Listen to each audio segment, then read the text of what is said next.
हम लोग चैप्टर का नाम है हमारा bank reconciliation statement, PRS। Exam oriented बहुत ही इंपॉर्टेंट चैप्टर, क्योंकि इससे अच्छा खासा एमसीक्यू आएगा।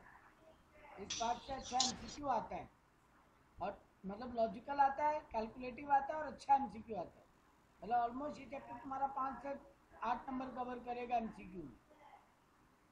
बहुत काम का चैप्टर है बीआरएस। बीआरएस होता क्या, हम लोग रिकंसाइल कर रहे हैं। सर क्या चीज को रिकंसाइल कर रहे हैं?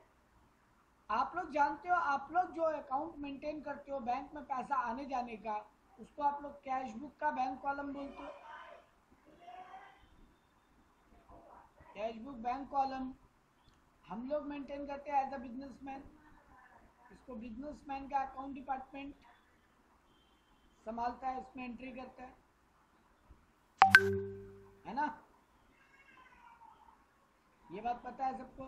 कैश बुक कौन मैनेज करता है? सर अकाउंट डिपार्टमेंट उसमें एंट्री करता है, वो भी बैंक कॉलम में, जब बैंक से पैसा निकले या बैंक में पैसा आए। बोलो बैंक में डेबिट करता है जब बैंक में पैसा आए, और बैंक से पैसा निकले तो क्रेडिट करते हैं। ये हम लोग लास्ट क्लास में भी सीखे। जहाँ तक क्लियर है सबको? फिर अब बात आता है, सर बैंक में जब हम जाते हैं और बैंक वालों को बोलते हैं मेरे को मेरा पिछला 1 महीना 1 हफ्ता 10 दिन जो भी ट्रांजैक्शन का डिटेल दो, तो बैंक वाला आपको क्या देता है? या तो बैंक स्टेटमेंट।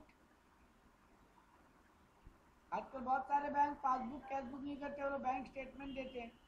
और बहुत सारा बैंक आपको एक पासबुक देता है और बोलता है ये पासबुक लेकर आना। उसको मशीन में डालेंगे और प्रिंट करके निकाल देंगे, उसके ऊपर तुम्हारे बैंक अकाउंट से जो भी ट्रांजैक्शन हुआ, पैसा आया या गया। तो तुम लोग मेंटेन या हम लोग मेंटेन करते हैं cash book as an accountant, और बैंक या तो बैंक स्टेटमेंट या पासबुक। हम लोग यहाँ पासबुक वर्ड यूज करेंगे इस चैप्टर को सीखते वक्त। तो बैंकर आपको पासबुक पर एंट्री करके देता है और आप कैश बुक में एंट्री करते हो। आप कैश बुक में पैसा आता है तो डेबिट लिखते हो, और कैश बुक से पैसा जाता है तो क्रेडिट लिखते हो। बैंकर क्या लिखता है? सर उल्टा करता है। वो हमारे बैंक अकाउंट में पैसा आए तो वो उसको क्रेडिट करता है, इनकमिंग को, और आउटगोइंग को डेबिट करता है। कोई हमको बता सकता है ऐसा क्यों?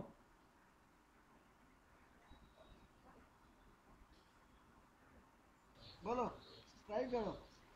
सर क्योंकि वो बैंक बैंक के पर्सपेक्टिव से। आवाज बहुत गूंज रहा है, वापस हेडफोन यूज कर रहे हो? बोलो बोलो, कोई एक जानन, पहले तुम बोलो, तुम्हारा आवाज वॉइस ठीक आ रहा है। सर क्योंकि बैंक के लिए हमारा पैसा लायबिलिटी है, तो हम लोग का पैसा जब उसके पास जाएगा तो वो क्रेडिट करेगा, और जब हमें वेरी वापस गुड, देगा तो डेबिट वेरी करेगा। गुड। तुम कैश बुक में कैश आने को डेबिट इसीलिए करते हो क्योंकि तुम्हारा एसेट है, और जाना इसीलिए क्रेडिट करते हो क्योंकि एक टाइप का लायबिलिटी है, पैसा जा रहा है।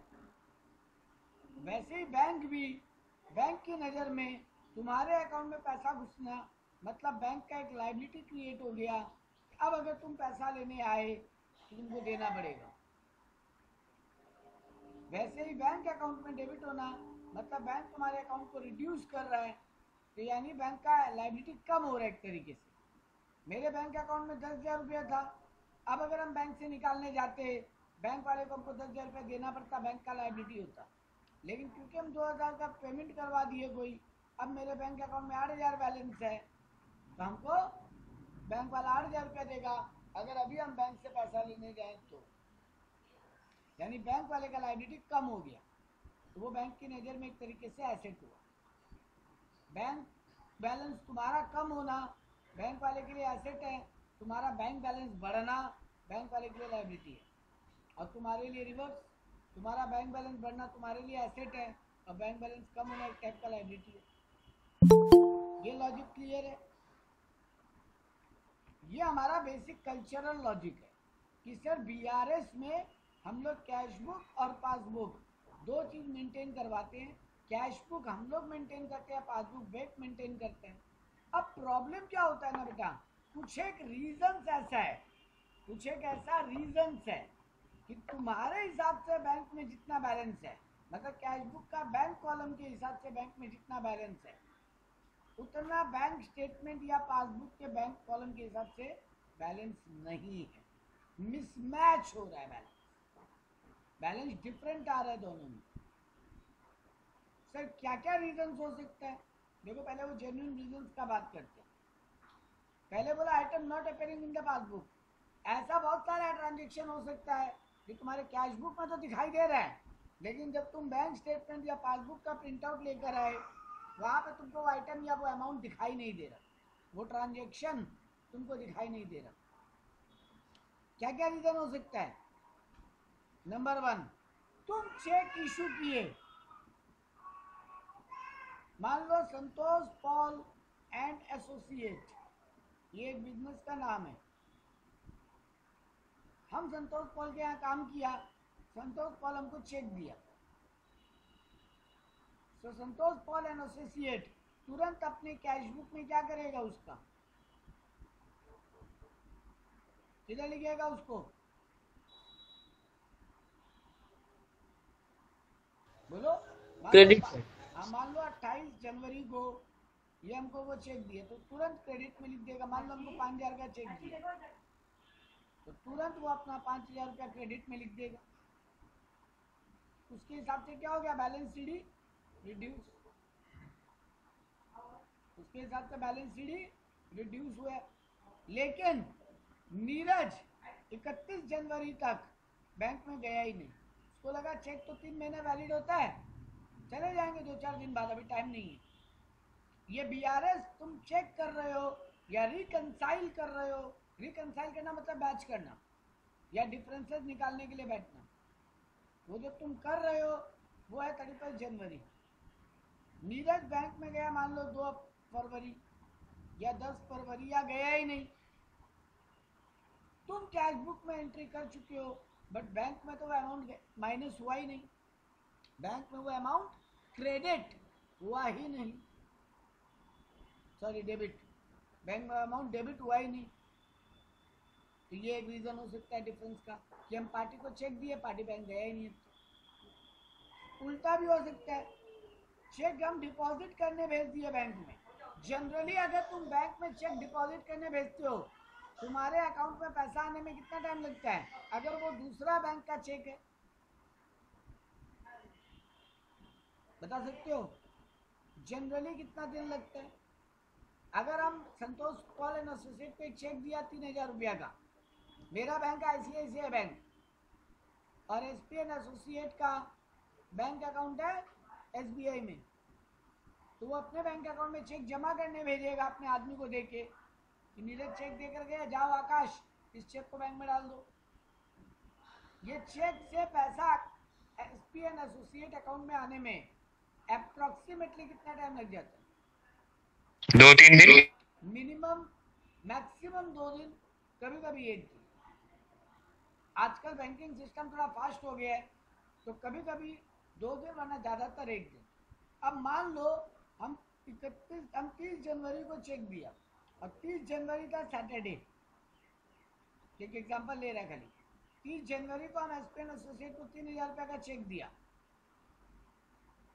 एसपीएन एसोसिएट का अकाउंटेंट क्या करेगा, तुरंत उसको अपने डेबिट में लिखिएगा टू नीरज बोल के और अपने आदमी को देके बोलेगा जाओ इसको चेक में डाल बैंक में डाल के आ जाओ। वो तो बैंक में डाल दिया अपने हिसाब से 30 जनवरी को, लेकिन 30 जनवरी सैटरडे था, बैंक बंद था।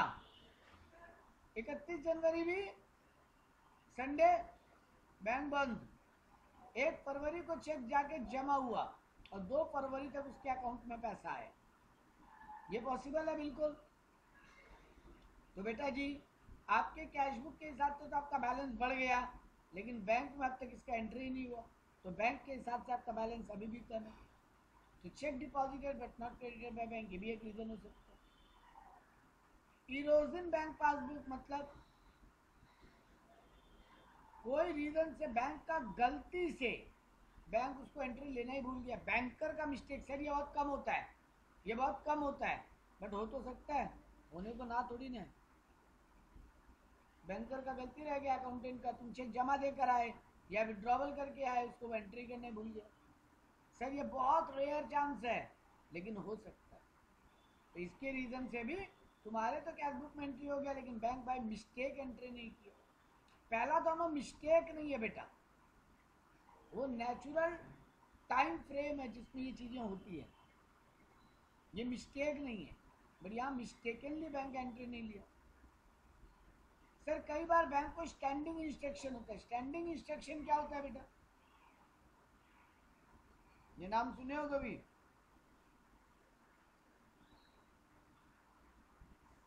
नहीं सर। बाकी कोई स्टैंडिंग इंस्ट्रक्शन वर्ड सुने हो? नहीं। स्टैंडिंग इंस्ट्रक्शन का मतलब होता है हम बैंक को एडवांस में बोल के रख दिया है कि हर महीना का 2 तारीख को मेरा एक ईएमआई है वो पेमेंट करवा दें। हम बैंक को एडवांस में ही कोई इंस्ट्रक्शन दे के रख लें, उसी को बोलते हैं स्टैंडिंग इंस्ट्रक्शन। हम बैंक को इंस्ट्रक्शन दे के रखा है कि मेरा लोन का ईएमआई है, मेरे बच्चों का स्कूल फीस है, मेरा कोई एलआईसी का प्रीमियम है, हम भूल जाएंगे तो ये सब चीज भूलने पे बाद में पेनल्टी लग जाता है ना, और इमेज भी खराब होता है। तो हम बैंक को क्या बोला कि टाइम से पहले इंफॉर्मेशन दे दी, हर महीना का 2 तारीख को या हर महीना का 30 तारीख को, कोई भी पर्टिकुलर डेट हो सकता है, वो उस दिन मेरे अकाउंट से इतना रुपया कट जाना चाहिए। बैंक क्या याद रखेगा हर क्लाइंट का? सर बैंक भी याद नहीं रखता, बैंक तो सॉफ्टवेयर में उसको फीड कर देगा, इस अकाउंट से इतना तारीख को ऑटोमेटिक पैसा कट जाना चाहिए। बैंक तुम्हारा ऑटोमेटिक पेमेंट काट के एलआईसी में पेमेंट कर दिया, बैंक तुम्हारा ऑटोमेटिक अकाउंट से पैसा काट के स्कूल के बच्चों का स्कूल फीस पेमेंट कर दिया, बैंक तुम्हारे अकाउंट से ऑटोमेटिक पैसा काट के तुम्हारा ईएमआई पेमेंट कर दिया। तुमको तो याद नहीं रहा था, तुम तो बैंक को बोल के भूल गए। अब पासबुक में तो एंट्री हो गया, लेकिन कैश बुक में एंट्री नहीं हुआ। पॉसिबल है ना? बिल्कुल पॉसिबल है। तो ये कि तुम अकाउंट, हाँ सर। हाँ तो सर जब तुम्हारे हाथ में बैंक स्टेटमेंट आया, तुम मिलाने बैठे, तुम देखे अच्छा ये वाला ट्रांजेक्शन तो हम भूले, चलो ठीक है, तो रीजन मिला मिसमैच का। तुम मिसमैच के रीजन ढूंढ रहे हो यार, रेक्टिफाई नहीं कर रहे हो। लोगों का एक बहुत बड़ा प्रॉब्लम क्या होता है ना, बीआरएस बनाते वक्त उनका दिमाग चलने लगता है अच्छा ये गलती है चलो कैश बुक में एंट्री कर देंगे। ना बाबा, हम ये नहीं बताया आपको कि बैंक में एंट्री और कैश बुक में नहीं है, चलो कर लेते, करेंगे बिल्कुल करेंगे, बट बीआरएस बनाने का मतलब वो नहीं है।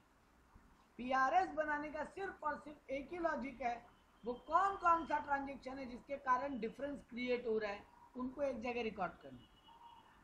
बाद में रेक्टिफाई तो करेंगे, ऑब्वियस बात है सर। हम जैसे ही देखेंगे कि बैंक मेरे अकाउंट से पैसा काटा है, ओ हाँ याद आया एलआईसी का पेमेंट था, बैंक को तो बोल के रखे थे, ठीक है कोई बात नहीं, अब एंट्री कर लेते हैं। वो बात का बात है, आप यहाँ एंट्री करना नहीं सीख रहे हो, आप रेक्टिफाई करना नहीं सीख रहे हो, रिकंसाइल करना सीख रहे हो। सिर्फ डिफरेंसेस को ढूंढ के एक जगह नोट डाउन करना सीख रहे हो। ये बात अपने ब्रेन में एकदम फिट रखना जब भी बीआरएस का कोई संबंध। पॉइंट? चलो अब सर ऐसा क्या क्या रीजन हो सकता है कि ट्रांजेक्शन कैश बुक में नहीं हुआ लेकिन पासबुक में हो गया? सर बैंक बहुत सारा इंटरेस्ट काटता है, बैंक बहुत सारा चार्जेस काटता है। सर बैंक इंटरेस्ट देता भी तो है, बहुत सारा बैंक अपने आप क्वार्टरली या हाफ ईयरली आपके अकाउंट में इंटरेस्ट डाल देता है। आपको थोड़ी ना सपना आएगा कि अच्छा बैंक हमको इतना ब्याज दिया होगा। आप तो जब पासबुक चेक करोगे या बैंक स्टेटमेंट चेक करोगे तो आपको फिगर मिलेगा कि वो अच्छा ये अमाउंट डालना भूल गए, कोई बात नहीं अब डाल दो, वो बाद में करेंगे, अब डाल दो। बट पहले तो मिसमैच तो मिला ना कि बैंक को इंटरेस्ट काटा या बैंक को चार्जेस काटा या बैंक को इंटरेस्ट दिया। Direct deposit in bank account, तुम्हारा एक कस्टमर है, उसके पास तुम्हारा आईएफएससी कोड और तुम्हारा अकाउंट नंबर है, क्या वो डायरेक्टली जाके बैंक में पैसा जमा कर सकता है? बोलो, तुम्हारा एक कस्टमर है, उसके पास तुम्हारा आईएफएससी कोड और तुम्हारा अकाउंट नंबर है और तुम्हारा नाम वगैरह का डिटेल है, क्या वो डायरेक्ट तुम्हारे बैंक में पैसा ट्रांसफर कर सकता है? हाँ सर। बिल्कुल कर सकता है। बार बार तुमको बोलने का जरूरत नहीं है। वो डाल दिया पैसा डायरेक्ट, तुम्हारे बैंक अकाउंट का बैलेंस तो बढ़ गया ना, बट तुमको तो खबर ही नहीं था, तो तुम अपने कैश बुक में एंट्री नहीं किए थे। एक और डिफरेंस का रीजन मिला। Bill for collection, bills of exchange बोल के क्यों सुने हो? बिल्स रिसीवेबल, बिल्स पेएबल, ये क्या होता है सर? एक पार्टी दूसरे पार्टी से पैसा पाता है। मान लो हम एसपीएन एसोसिएट से 2000 रुपया पाता था या 10,000 रुपया पाता था।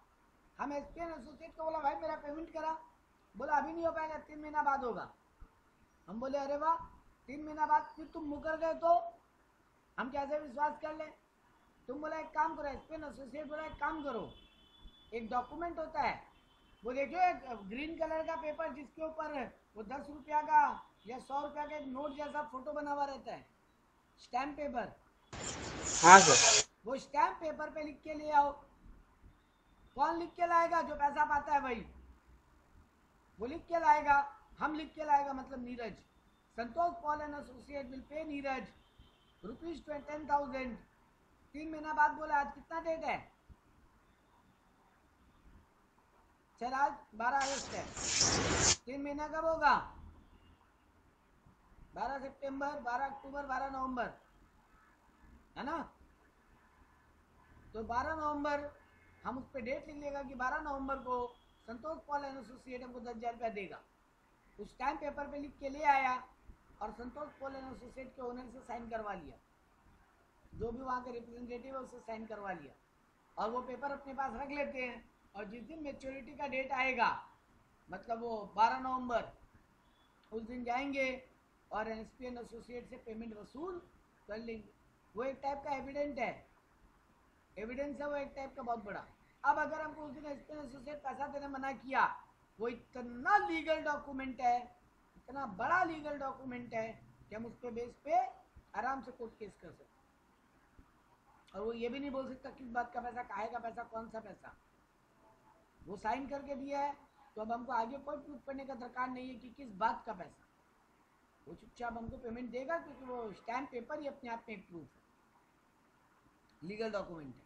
क्योंकि वो आरबीआई का नोटरी हाउस से बनकर आता है, उसमें आरबीआई का भी नोटरी हाउस पे स्टैंपिंग होता है, तो वो इतना लीगल डॉक्यूमेंट हो जाता है। तो सर बिल फॉर कलेक्शन क्या हुआ? हम अपने बैंकर को दे दिया कि 3 महीना बाद एसपीएन एसोसिएट से पैसा लेके मेरे बैंक अकाउंट में डाल देना। सर बैंक ये भी काम करके देता है, बिल्कुल करके देता है। पैसा दोगे बैंक सब कुछ करके देता है। तो हम अपने बैंकर को वो बिल दे दिया और हम बोला 3 महीने बाद एसपीएन एसोसिएट से पैसा लेना, मेरे अकाउंट में डाल देना। स्टैंडिंग इंस्ट्रक्शन, स्टैंडिंग इंस्ट्रक्शन की तरह। वहाँ खर्चे के लिए था, यहाँ पैसा आने के लिए। तो बैंकर मेरा क्या करेगा? जिस दिन 12 सितंबर होगा, 12 नवंबर होगा, संतोष पॉल एंड एसोसिएट से 10,000 रुपया कलेक्ट करके मेरे खाते में डाल देगा। हम भूल गया ये बात, तो मेरा पासबुक के हिसाब से तो मेरा बैंक बैलेंस बढ़ गया, लेकिन as per my cash book bank balance में नो चेंज है, वहीं का वहीं खड़ा, क्योंकि हमको तो याद ही नहीं था। जब चेक करेंगे बैंक स्टेटमेंट या पासबुक तो दिखेगा अच्छा ये पैसा आया था, चलो ठीक है अब एंट्री कर देते हैं। वो बात का बात है, अब एंट्री कर लेते हैं। फिलहाल क्या करें सर? आप लिख के रखिए कौन कौन सा ट्रांजेक्शन के कारण डिफरेंस आ रहा है। Sir error in cash book, कई बार ये भी हो जाता है मेरा अकाउंटेंट डबल बार एंट्री कर दिया, मेरा अकाउंटेंट भूल गया, मेरा अकाउंटेंट रॉन्ग अमाउंट एंट्री कर दिया। तीनों बात का पॉसिबिलिटी है।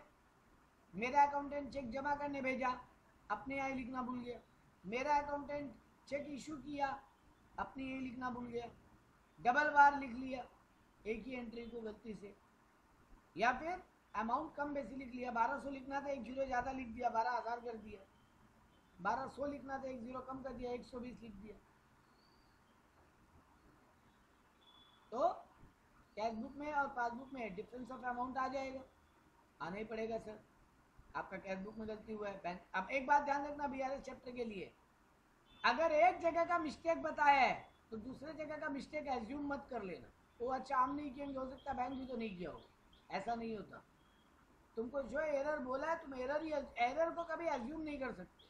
बताया है तो एरर है, नहीं बताया तो नहीं है। तो गलती एज्यूम मत करना, जो गलती बताया बस उतना पे रुक जाना। स्टूडेंट ये गलती करता है तो बेटा जी आप एज्यूम मत करने बैठे ओ अच्छा उधर भी ये मिस्टेक हुआ होगा या उधर भी ये मिस्टेक हुआ होगा, कुछ नहीं। सब में जो एरर बताया उसको लो, जो नहीं होता है वो मत मानो, मान लो वहां पे सही हुआ होगा।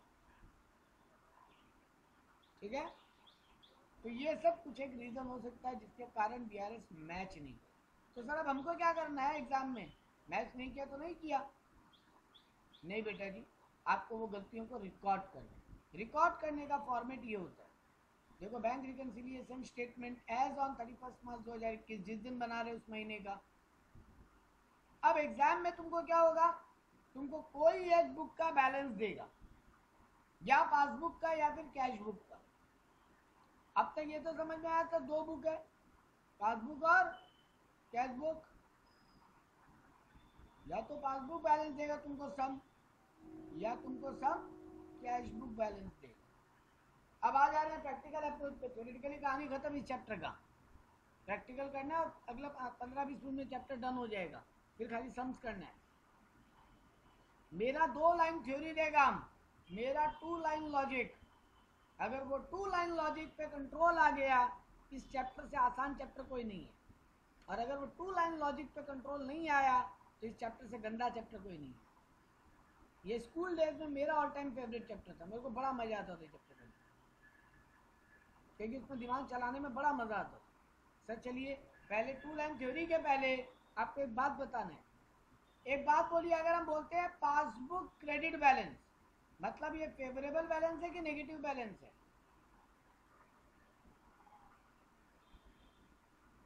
इसको बैंक ओवरड्राफ्ट माने कि बैंक में पॉजिटिव बैलेंस माने? Passbook credit balance.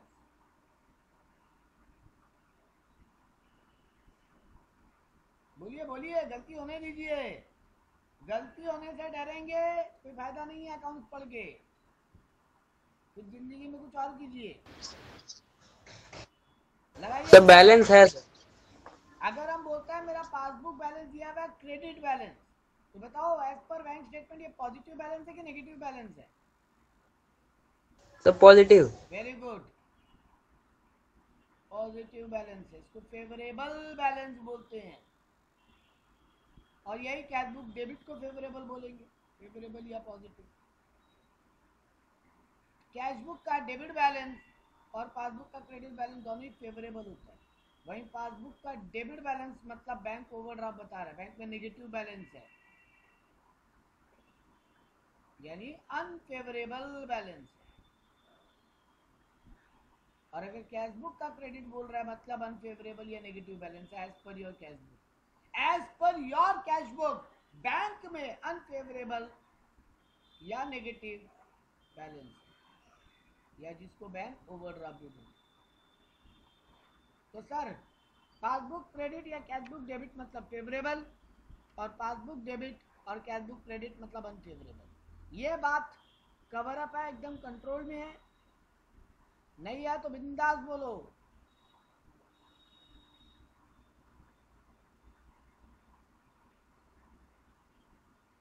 सब कवर में है, चलो ठीक है। और कैश बुक डेबिट और कैश बुक क्रेडिट और passbook debit unfavourable, passbook credit और कैश बुक डेबिट फेवरेबल। अब सर वो 2 लाइन थ्योरी क्या है आपको एग्जाम में ये चारों में से कोई एक बैलेंस देगा, आपको एग्जाम में ये चारों में से कोई एक बैलेंस देगा और दूसरा वाला आपको निकालना रहेगा। यानी सर अगर हमको पासबुक का क्रेडिट बैलेंस दिया है तो हमको कैश बुक का बैलेंस निकालना है, या पासबुक का डेबिट बैलेंस दिया है तो भी कैश बुक का ही बैलेंस निकालना है। मतलब पासबुक का बैलेंस दिया है तो कैश बुक का बैलेंस निकलेगा, और कैश बुक का बैलेंस दिया है तो पासबुक का बैलेंस निकालना है। सर पहला स्टेप ये है कि ट्रांजैक्शन को रीड करो और ये जज करो कि दोनों बुक का पोजीशन क्या है। I repeat, read the transaction, read the transaction and find out the position of both the books। Sir क्या मतलब है इस बात का? चलो पहला ट्रांजेक्शन पढ़ो समझो। आपको यहाँ बता रहा है चेक डिपॉजिटेड इन बैंक ₹58,000, लेकिन 20,000 का चेक ही खाली क्लियर हुआ 31 मार्च तक, और ये BRS हम बना रहे हैं एज ऑन 31 मार्च। तो इस लाइन को पढ़ के दोनों बुक का हालत क्या है वो क्या समझे। आप चेक जमा करने भेजे बैंक में 58,000 का, आपका कैश बुक 58,000 से बढ़ गया as per your cash book. आपका बैंक बैलेंस 58,000 बढ़ गया, लेकिन बैंक में अब तक 20,000 का चेक पहुंचा है। मतलब सर पासबुक के हिसाब से बैंक बैलेंस केवल 20,000 से बढ़ा। ये बात समझ में आई तो पहला स्टेप खत्म, और दूसरा स्टेप कर लिए तो चैप्टर खत्म। इसके बाद केवल लैंग्वेज ट्विस्टर्स और कुछ नहीं। पहला स्टेप क्लियर है। पोजीशन ढूंढो, दोनों बुक का हालत क्या है। सर चेक डिपॉजिट करने बैंक में भेजे, मेरा अकाउंटेंट तुरंत एंट्री कर लिया होगा। 58,000 मेरा कैश बुक बढ़ गया, मेरे अकाउंटेंट के हिसाब से मेरा बैंक बैलेंस बढ़ गया, लेकिन बैंक में अब तक 20,000 के चेक क्लियरिंग में गए, मतलब बाकी 30,000 का चेक 31 मार्च के बाद क्लियर होगा। बोले ना 2 दिन का टाइम लग जाता है कई बार। तो सर 20,000 का चेक क्लियर हुआ, मतलब बाकी 38,000 का चेक अब तक क्लियर नहीं हुआ। यानी पासबुक के हिसाब से बैंक बैलेंस कितना बढ़ा है, 20,000 से बढ़ा है, लेकिन कैश बुक के हिसाब से 58,000 बढ़ा है। ये बात क्लियर है या इस बात में कोई डाउट है?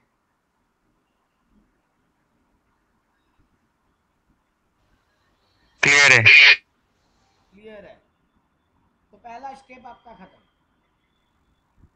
सेकंड स्टेप क्या है सर?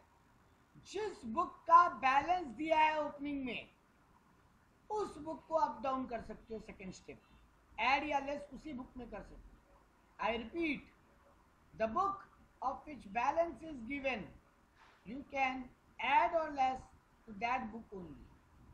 अगर उस बुक का पॉजिटिव बैलेंस है, मेरा पूरा लाइन दोबारा देख लो, हम लिख दे रहे हैं पूरा लाइन दोबारा। The book of which balance is given in question,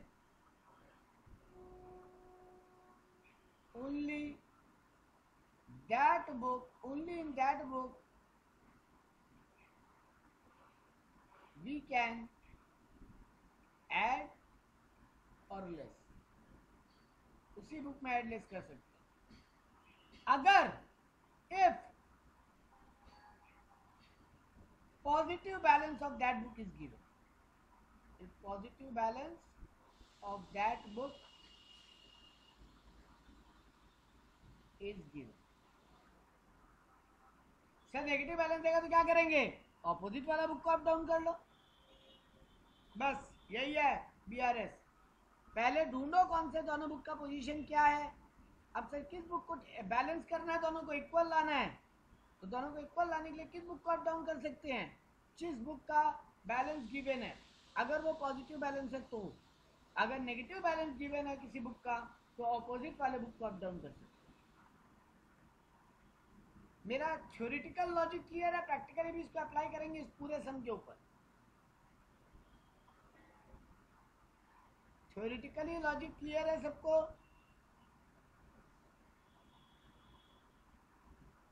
sir आधा अधूरा क्लियर है लगता है। चलो कोई नहीं, इसको प्रैक्टिकली करते हैं, बात समझ में आ जाएगी।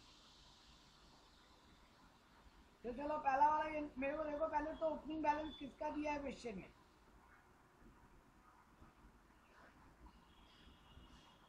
क्या दिया है यहाँ पे?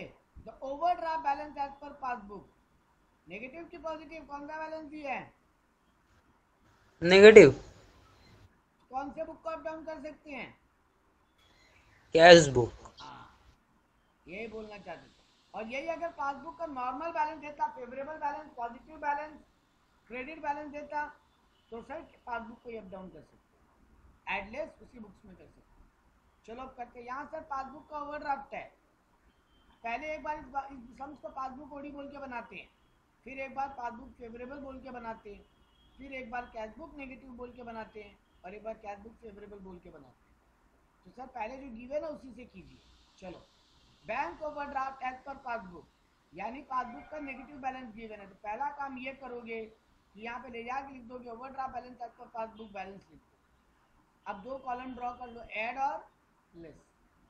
ऐड लेस करके जो अमाउंट आएगा वो मेरा balance as per cash book होगा, वो मेरा balance as per cash book होगा।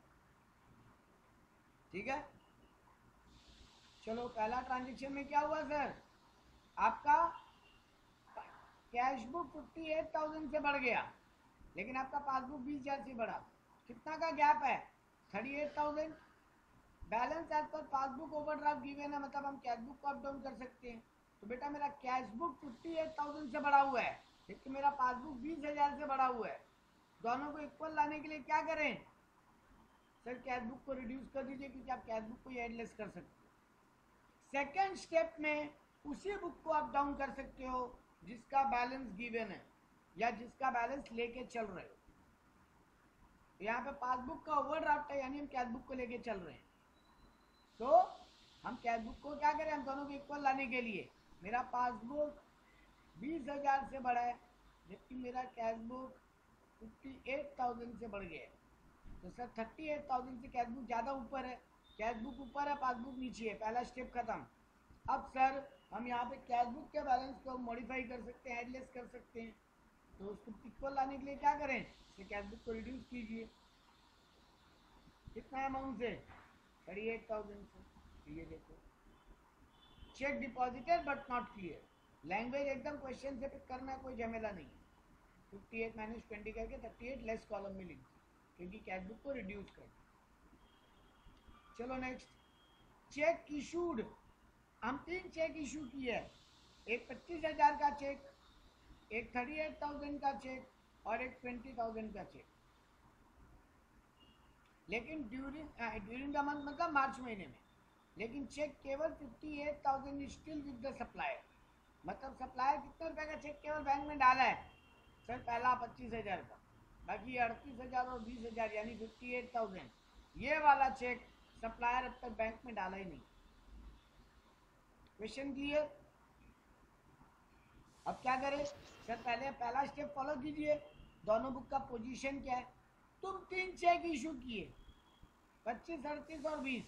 तुम्हारा अकाउंटेंट क्या किया होगा सर, वो कैश बुक को तीनों अमाउंट से रिड्यूस कर दिया होगा, वो कैश बुक को तीनों अमाउंट से रिड्यूस कर दिया होगा, यानी 25,000, 38,000 और 20,000। वो 83,000 से मेरा कैश बुक को क्या किया, 83,000 से कैश बुक को रिड्यूस कर दिया। लेकिन बैंक में कितना रुपए का चेक पहुंचा है अभी खाली सर, 20,000 का, क्योंकि 58,000 का चेक अभी भी सप्लायर के पास ही है, मतलब वो बैंक में नहीं डाला। यानी सर 20,000 का चेक बैंक में गया, तो सर मेरा पासबुक जो है वो 20,000 से घटा है। तो मेरा कैश बुक 83,000 से घट गया, जबकि मेरा पासबुक 20,000 से ही घटा है। तो 58,000 से कैश बुक ज़्यादा रिड्यूस हो गया, 58,000 से कैश बुक ज़्यादा रिड्यूस हो गया। तो कैश बुक डाउन है, पासबुक अप है। हम किसको अप डाउन कर सकते हैं, किसको एडलेस कर सकते हैं सेकेंड स्टेप में सर, क्योंकि पासबुक का ओडी बैलेंस है, यानी आप कैश बुक को अप डाउन कर सकते हो। तो यानी सर जी हमको कैश बुक नीचे है, पासबुक ऊपर है, तो क्या करना चाहिए बैलेंस करने के लिए, ऐड बैक। तो सर 58,000 आपका ऐड हुआ। Check issued but not presented, 58,000 हम ऐड किए। क्लियर है या कोई डाउट है? क्लियर है सर। चलो ठीक है, नेक्स्ट ट्रांजेक्शन पे आ जाओ। Sir dividend collected by bank 12,500, wrongly entered in bank column of the cash book 15,200। तुम्हारा बैंक में 12,500 का डिविडेंड आया, मतलब तुम्हारा पासबुक 12,500 रुपये से बढ़ गया। तुम्हारा अकाउंटेंट को भी पता चल गया था कि डिविडेंड आया है, वो भी एंट्री करने गया, लेकिन वो कैश बुक में एंट्री कर दिया 15,200 से। मतलब वो कैश बुक को बढ़ाया 15,200 से, लेकिन मेरा पासबुक बढ़ा केवल 12,500 से। कितना का गैप आया सर, आपका गैप आया 2,700 रुपये। तो पासबुक बढ़ा 12,500 से, कैश बुक बढ़ा 15,200 से। कौन सा बुक ऊपर है, कौन सा बुक नीचे है, पोजीशन क्या है सर कैश बुक हाई है, पासबुक लो है। Cash book as per balance as per cash book high है, balance as per passbook low है। क्या करोगे? किसको हिला सकते हो सेकंड स्टेप में? सर क्योंकि पासबुक ओडी बैलेंस है, हम कैश बुक को हिला सकते हैं। कैश बुक हाई है, पासबुक लो है, ठीक करने के लिए क्या करें? बोलो। कैश बुक हाई है, पासबुक लो है, ठीक करने के लिए क्या करें? कैश बुक को घटा देंगे। Very good. तो सर यहाँ पे 2700 माइनस में लिखो। Dividend collected excess recorded in bank column of cash book. आप और इजी लिखना चाहते हो, dividend collected more recorded in cash book, खत्म बात। या excess recorded in cash book, ठीक है। तो ये भी खत्म। चलो नेक्स्ट एंट्री पे आते हैं। Amount transferred from fixed deposit account into current account 20,000 appeared only in passbook. मेरा एक फिक्स्ड डिपॉजिट अकाउंट है। फिक्स्ड डिपॉजिट पर्सनल अकाउंट होता है कि बिजनेस अकाउंट होता है?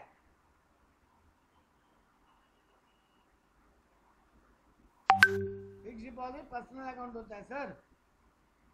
तो पर्सनल अकाउंट से निकाल के आप करंट अकाउंट यानी बिजनेस अकाउंट में पैसा डाल दी। लेकिन इसका एंट्री खाली पासबुक में हुआ, कैश बुक में नहीं हुआ। इसका एंट्री खाली पासबुक में हुआ, कैश बुक में नहीं हुआ।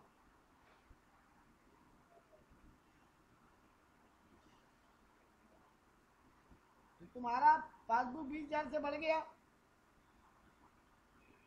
क्योंकि करंट अकाउंट में पैसा आ रहा है, तो पासबुक 20,000 से बढ़ा। कैश बुक में एंट्री नहीं हुआ, तो पासबुक हाई है, कैश बुक लो है। पासबुक हाई है, कैश बुक लो है। क्या करना चाहिए? कैश बुक को बढ़ा देंगे। Very good. तो 20,000 ऐड कॉलम में लिखा देखो। आखिरी दो entry. Direct deposited bye MS नवीन ट्रेडर, ये एक और बच गया। Interest on overdraft 9,300 debited by bank. Bank में तुम्हारा नेगेटिव बैलेंस है, इसलिए बैंक तुमसे इंटरेस्ट काट लिया, डेबिट कर लिया पासबुक में, मतलब इंटरेस्ट काट लिया। इंफॉर्मेशन वाज रिसीव्ड ऑन 3 अप्रैल।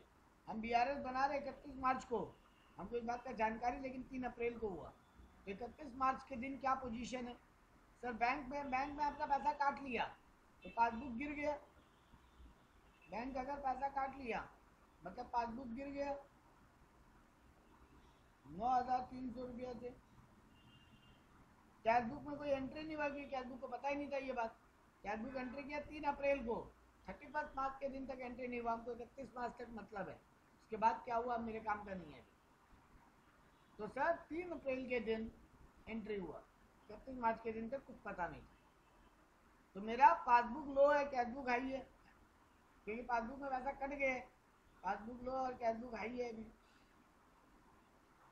तो क्या करना चाहिए सर? माइनस कर लीजिए कैश बुक इक्वल लाने के लिए। देखो 9,300 इंटरेस्ट और नोडी लिखा। Next, direct deposited bye MS Naveen trader ₹4,000 not entered in bank column of cash book. Naveen trader जाके डायरेक्टली बैंक में पैसा जमा कर दिया, पासबुक क्या हो गया? बढ़ गया, क्योंकि वो डायरेक्ट बैंक में जाके जमा की है। तुम्हारा पासबुक बढ़ गया 4,000 रुपये से। तुमको खबर ही नहीं था, तुम कैश बुक में एंट्री नहीं की, not entered in cash book. तुम्हारा कैश बुक डाउन है, पासबुक अप है, तो सर कैश बुक को बढ़ा दीजिए। ये तो 4,000 गया। नेक्स्ट बोला corporation tax 12,000 paid by bank as per standing instruction appear in the passbook only. तुम बैंक को पहले बोल के रखे थे तुम्हारा म्यूनसिपैलिटी का टैक्स है, वो पेमेंट करवा देना, बट बैंक तो डायरेक्ट पेमेंट कर दिया, तुमको खबर ही नहीं था, तुमको याद भी नहीं था। तो जिस दिन बैंक स्टेटमेंट हाथ में आया उस दिन ये गड़बड़ मिला। तो सर मेरा पासबुक डाउन है, मेरा पासबुक घट गया 12,000 से, क्योंकि बैंकर मेरे अकाउंट से पेमेंट कर दिया, मेरा पासबुक गिर गया 12,000 से। कैश बुक में हमको खबर ही नहीं है, कैश बुक का बैलेंस बढ़ा हुआ है अभी। तो ठीक करने के लिए माइनस कर दीजिए सर। ये देखो, तो अब जितना जितना ऐड हुआ है जोड़ लो। 58 + 20 + 4, तो 58 + 4 62 + 20 82। तो 88 में 82 ऐड हुआ 170, और ये माइनस होगा 38,000 2700 9,300 और 12,000। यानी 62,000 माइनस होगा, 1,08,000 का बैलेंस बचा। अब एक क्वेश्चन है, ऊपर में पासबुक का ओवरड्राफ्ट बैलेंस था, मतलब तुम्हारा नेगेटिव 88,000, उसमें 82 को तुम ऐड किया और तो नेगेटिव 170 हो गया, और उसमें रिड्यूस किए 62, यानी अभी भी नेगेटिव ही बचेगा, क्योंकि 170 नेगेटिव है, उसमें 62 कम हुआ तो अभी भी 1,08,000 नेगेटिव है, यानी ये cash book as per cash book overdraft balance या as per cash book credit balance है। ये था तुम्हारा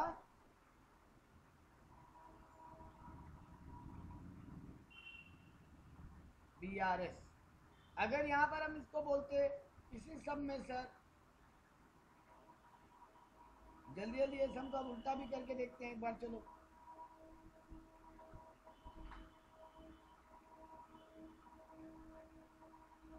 इसी सम में सर यहाँ पे पासबुक का ओवरड्राफ्ट नहीं, नॉर्मल बैलेंस दिया होता, पासबुक फेवरेबल बैलेंस दिया होता सर, तो क्या करते?